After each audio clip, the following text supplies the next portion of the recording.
Welcome back viewers, welcome back to RTC cross roads. ఈరోజు picture double smart. ISmart Shankar అనే cinema 2019లో వచ్చింది. దాని మీద పెద్ద ఎక్స్పెక్టేషన్స్ లేకుండా, కానీ అది ఒక బ్లాక్ బస్టర్ అయింది. ఈరోజు Puri Jagannadh after his disastrous movie Liger, అట్లాగే రామ్ తన లాస్ట్ ఫిల్మ్ కూడా యావరేజ్గా ఆడింది. సో వీళ్ళు ఇద్దరి ఫ్యాన్స్ వీళ్ళు కూడా డబుల్ స్మార్ట్ మీద చాలా హోప్స్ పెట్టుకున్నారు. డబుల్ స్మార్ట్ డబుల్ ధమాకా ఇస్తుందా, డబుల్లీ హిట్ అవుతుందా అనేది వాళ్ళ ఎక్స్పెక్టేషన్.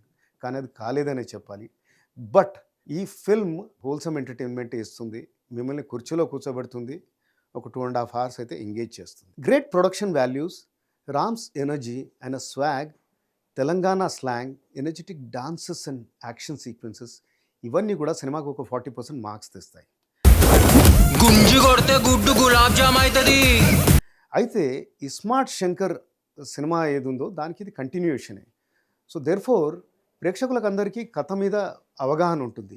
తెలిసిన కథే కాబట్టి, ఇందులో నావెల్టీ లేదు కాబట్టి screenplay should have been taught. అలాగే lots of twist and turns ఉండాల్సింది. ఎమోషనల్ సీక్వెన్సెస్ కూడా కొన్ని బాగా రాయాల్సింది. ఇక కథ విషయానికి వస్తే డబుల్ ఇస్మార్ట్ శంకర్కి సీక్వెల్. ఇస్మార్ట్ శంకర్ ఎట్లా అయితే మెమరీ ట్రాన్స్ఫర్ మీద బేస్ అయి ఉందో, ఇందులో కూడా మనకు ఓపెనింగ్లోనే తెలుస్తుంది. బిగ్ బుల్ అనే మాఫియా డాన్ ఉంటాడు, excellently played by Sanjay Dutt. ఆయనకి తెలుస్తుందన్నమాట ఒక 3 monthsలో అతను చనిపోతాడని, because of some brain tumour. Therefore ఆయన ఇమ్మోర్టల్గా ఉండడానికి, అదే చిరంజీవిలాగా ఉండడానికి తన మెమరీని రామ్లోకి ట్రాన్స్ఫర్ చేయాలని ఒక ఆలోచన వస్తుంది అతని గ్యాంగ్కి. సో రామ్ని పట్టుకోవడానికి వాళ్ళు చేజ్ చేస్తూ ఉంటారు. దెన్ అలాగే వీళ్ళు ఈ పని చేస్తున్నారని సిబిఐ కూడా తెలుస్తుంది అనమాట.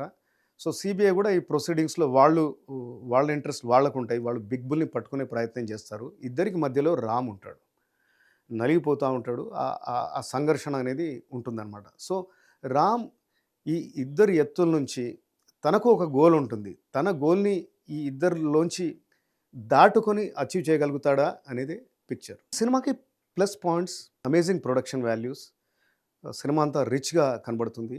అలాగే రామ్ ఈ సినిమాని తన భుజాల మీద మోస్తాడు. మనకి తెలుసు ఆయన గ్రేట్ డాన్సర్ అండ్ యాక్షన్ సీక్వెన్సెస్లో కూడా చాలా ఈజ్ ఉంటుందని.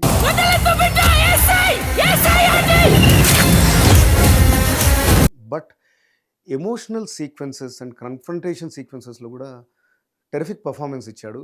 ఈ సినిమా డెఫినెట్గా రామ్ కెరియర్కి ఒక ప్లస్ పాయింట్ అవుతుంది. అలాగే సంజయ్ దత్ది అమేజింగ్ స్క్రీన్ ప్రెజెన్స్. ఈ రోల్ అతను కాక వేరే వాళ్ళని మనం ఊహించుకోలేము. షాజీ సిండే కూడా ఇంటర్వెల్ తర్వాత కొన్ని సీక్వెన్సెస్ బ్రహ్మాండంగా చేశారు. అండ్ లాస్ట్లో వచ్చిన మదర్ సెంటిమెంట్ కూడా బాగా రాసుకున్నారు. నెగిటివ్ పాయింట్స్కి వచ్చేసరికి సినిమా ఫస్ట్ హాఫ్ అంతా కూడా స్లాక్ అనిపిస్తుంది. కపుల్ ఆఫ్ మంచి డాన్సెస్ అవి ఉన్నా కానీ, అంటే కథ ఆల్మోస్ట్ ఇంటర్వెల్ తర్వాతే పికప్ అవుతుంది. Then too many action sequences అనిపిస్తాయి, అక్కడిక్కడ ట్రిమ్ చేయాల్సింది.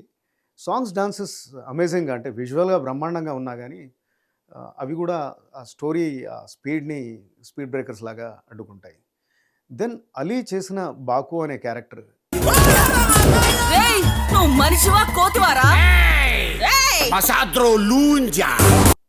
అదొక కామెడీ వేరే లైన్గా తీసుకున్నారు వాళ్ళు.